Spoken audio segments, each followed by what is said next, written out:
Hello students, in this session we will discuss about laws of chemical combination, in which the first law is law of conservation of mass.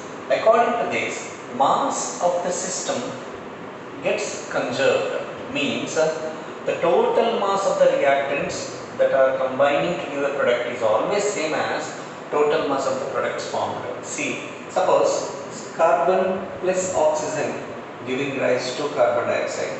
The total mass of the products formed in a reaction is always same as total mass of the reactants which combine to give those products. For example, 12 plus 16 plus 16 is 44 grams products formed.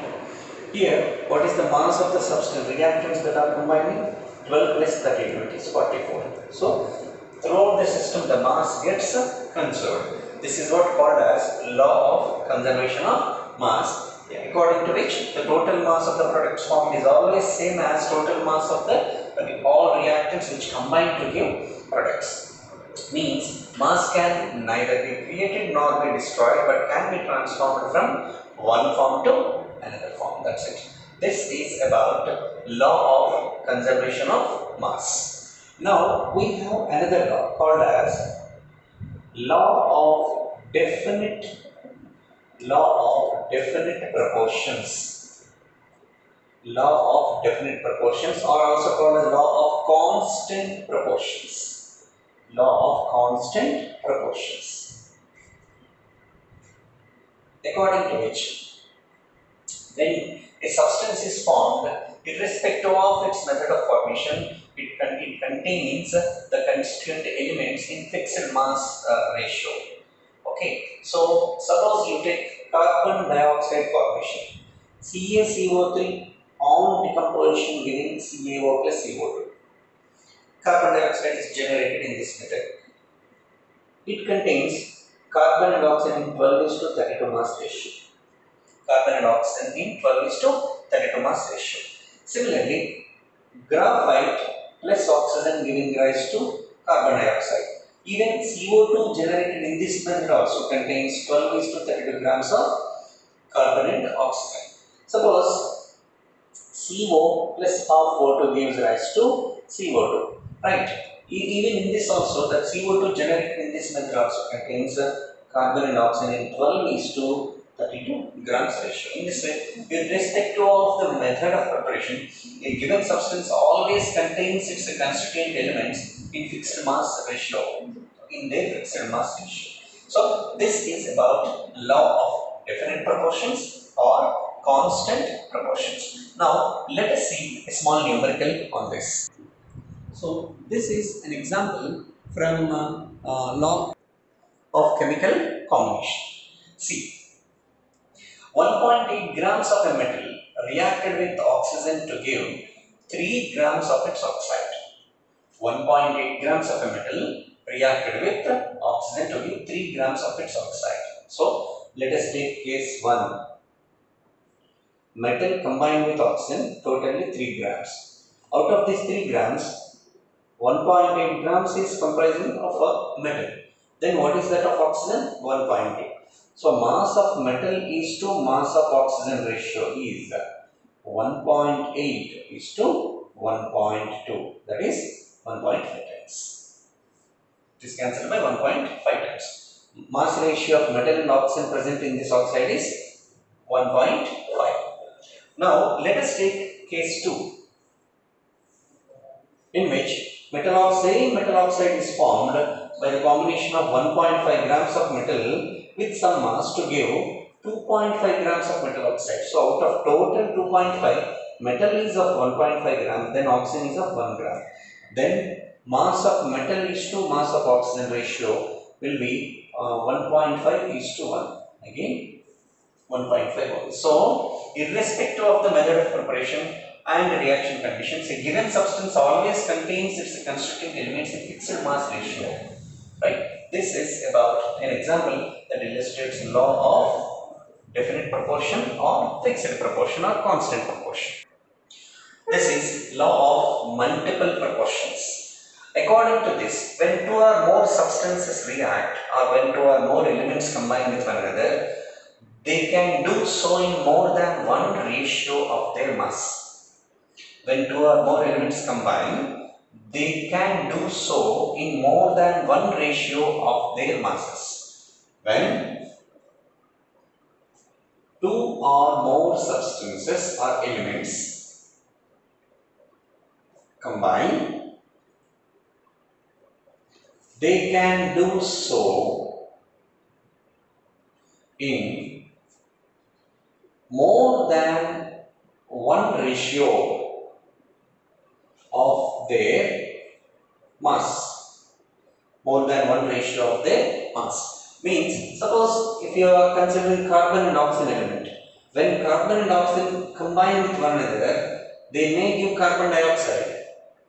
Similarly, when the same carbon and oxygen combine with one another, they may give carbon monoxide. See, different compounds they are forming. In one compound, carbon and oxygen are bearing 12:32 ratio of mass. In another compound, they are bearing 12:16 ratio of their mass. So, this is what This is what can be illustrated using this example about law of multiple proportions. When two or more elements combine, they may do so or they can do so in more than one ratio of their mass. See, one more example. When nitrogen and oxygen combine with one another, they may give 2NO or they may give NO2. N2 plus 2O2 gives rise to 2NO2. Right? 4 oxygens, 2 nitrogens. See here, in nitric oxide form, the nitrogen and oxygen are bearing 14:16 mass ratio. Whereas in nitrogen dioxide formed, nitrogen and oxygen are bearing 14:32 mass ratio. Same nitrogen and oxygen here and there, but they are bearing different mass ratios. This is what called as comes under law of multiple proportions. Let us see one numerical based on this law of multiple proportions. So this is a question that illustrates law of multiple proportions. Let us see the mass of nitrogen per gram in hydrogen. Mass of nitrogen per gram in hydrogen is exactly 1.5 the mass of nitrogen in the compound ammonia. So when compared with ammonia, mass of nitrogen per gram is observed as 1.5 times more. So different mass ratio they are combining.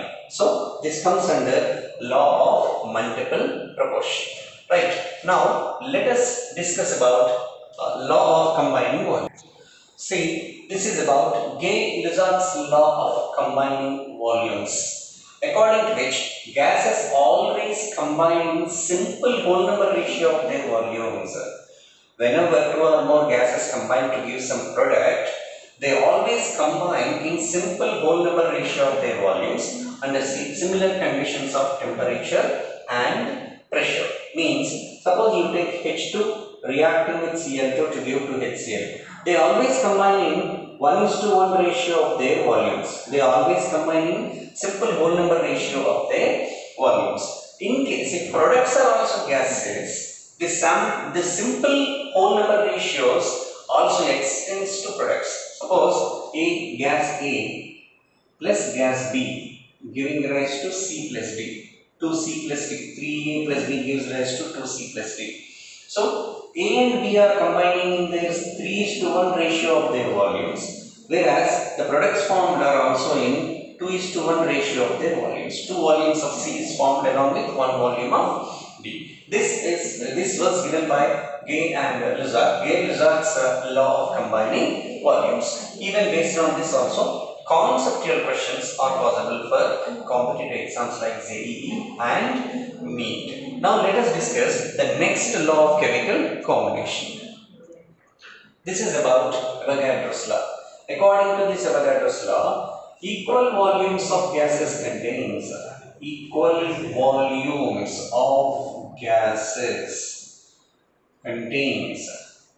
equal volumes of gases contains equal number of moles and molecules. Equal number of moles and molecules, not atoms. Avogadro's law is limited to moles and molecules only. Means, suppose if two gases have their volumes V1 and V2. If V1 is equal to V2, then obviously their number of moles will be same. N1 and N2 will be same. So V1 by N1 is always same as V2 by N2 when their volumes are the same. So Avogadro's law states that equal volumes of gases contains equal number of moles and molecules. Okay. Actually, volume is from this we can say that volume is directly proportional to number of moles. V by N is equals to constant. So for two different gases, V1 by N1 equals to V2 by N2, that equals to constant. So based on this also we can get some numericals. This is about Avogadro's law of combining volumes. Now let us discuss concept which helps in solving numericals, that is limiting reagent. The concept is limiting reagent. See, limiting reagent is nothing but the reagent that decides or limits the formation of product, which decides or limits the formation of products. For example, a reaction A plus 2B giving rise to products is there. To form product, always A and B should combine in 1:2 ratio only. A and B should always combine in 1:2 ratio only. In case if they are given in 2:1 ratio. If they are given in 2:1 ratio. See here, as per this reaction, 2 moles needs 1 mole, yes or no?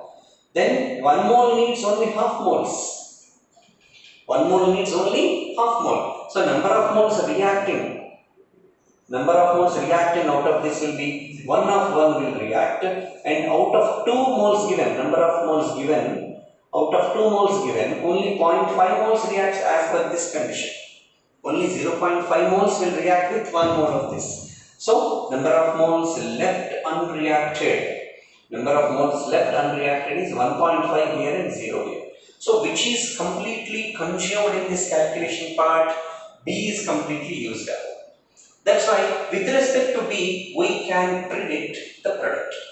Such a substance, it may be a reactant, it may be any reactant, such a substance or such a reactant which decides the formation of product is called as limiting reagent. So we can decide the limiting reagent, we can define the limiting reagent in 2 ways.